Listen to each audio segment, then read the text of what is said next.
And now for a look at Ukraine's rich Jewish heritage, then and now, brought to you by the Ukrainian Jewish Encounter based in Toronto, Ontario.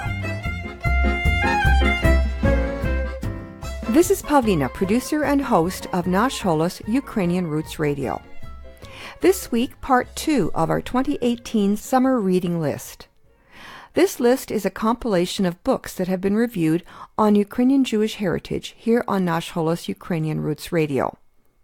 Books can entertain, inform, edify, but they always enrich minds, those of the reader and also of the author, some of whom are inspired by the writing of a book to write more on a topic that intrigues them. That includes a few of the authors in this list. So here are 7 more books recommended by Nash Holos Ukrainian Roots Radio and the sponsor of this series, the Ukrainian Jewish Encounter, for your summer reading pleasure and edification. East-West Street tells the story of 2 jurists from Lviv who were instrumental in shaping the precedent-setting Nuremberg trial. Most people the world over still really have no idea of the origins of the term genocide, which, like the Holocaust, is in danger of becoming an empty cliché instead of a powerful metaphor for the capacity of man's inhumanity to man.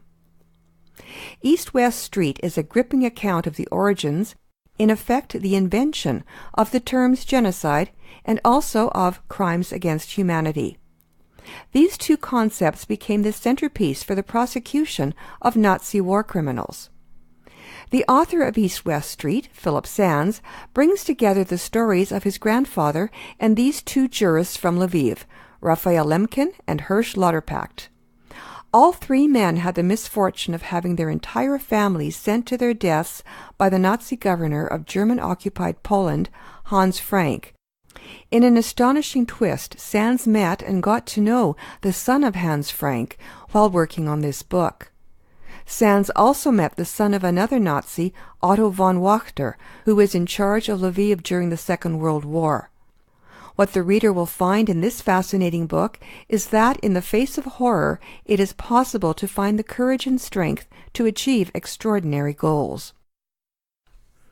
City of Lions is a story about Lviv, the western Ukrainian city often referred to as the Vienna of the East.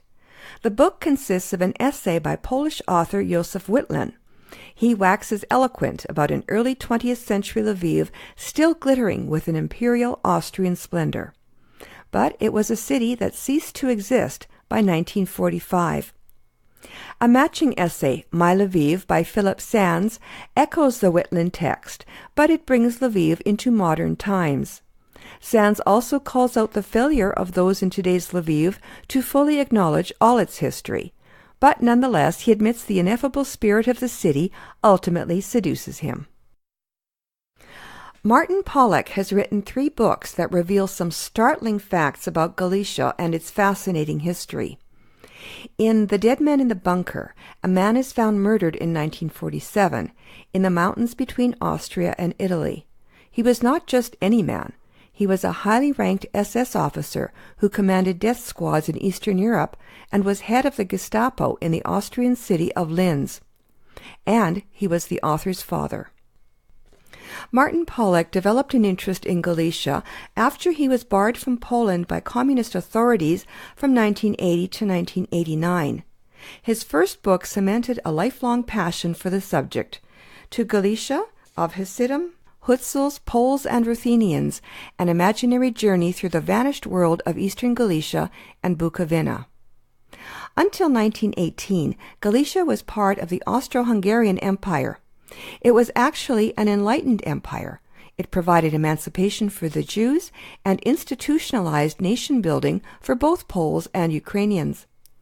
But Galicia was the poorhouse of the empire.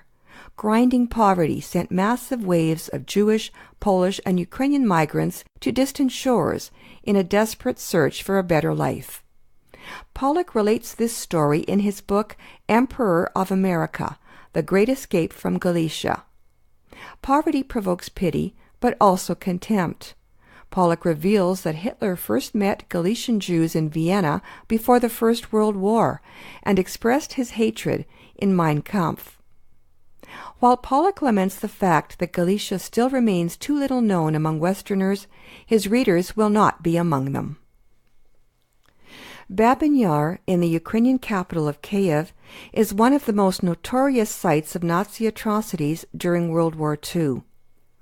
It became symbolic of the Holocaust to the world beyond Ukraine, although to Ukrainians it symbolizes many tragedies that took place during the Nazi occupation. Over 100,000 victims of Nazi tyranny lie at the bottom of this ravine, including 34,000 Jews who were slaughtered over the course of just 2 days.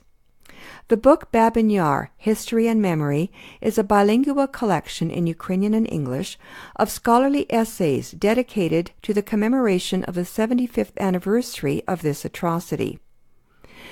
This book is the result of the collaborative effort of scholars working with the editors Vladislav Hudinevich and Paul Robert Magocsi. The scholars are from various disciplines in Canada, France, Israel, the Netherlands, Ukraine, and the United States. At the center of the book, of course, is the history of a Nazi crime. But this book also covers the politics of memory and forgetting through the Soviet era and up to the present day. The essays provoke questions for further discussion, especially since the various authors may raise the same questions but do not always arrive at the same answers.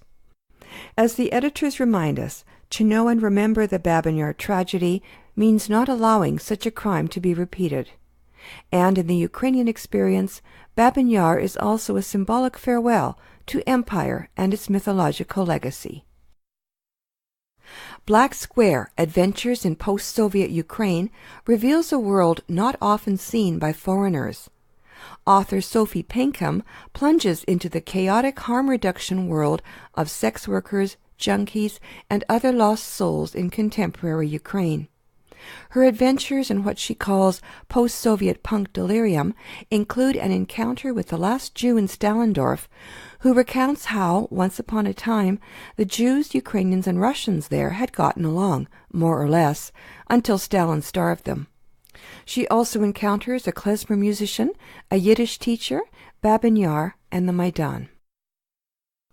These books were reviewed on Nash Holos Ukrainian Roots Radio as part of the Ukrainian Jewish Heritage series sponsored by the Ukrainian Jewish Encounter. We hope to add to them in the near future. Meanwhile, if you would like to read any of them this summer, check your nearest public library. You can find a transcript of this list on the Nash Holos blog, along with photos of the book covers and links to where you can purchase them if you'd like to support the authors and this program. The audio files and transcripts of the full book reviews are available at our website, www.nashholos.com, as well as at ukrainianjewishencounter.org. So, until next time, shalom, and happy summer reading. Ukrainian Jewish Heritage is brought to you by the Ukrainian Jewish Encounter, based in Toronto, Ontario. To find out more about their work, visit their website and follow them on Facebook and Twitter. Transcripts and audio files of this and earlier broadcasts of Ukrainian Jewish Heritage are available at their website, ukrainianjewishencounter.org, as well as at the Nash Holos website, www.nashholos.com.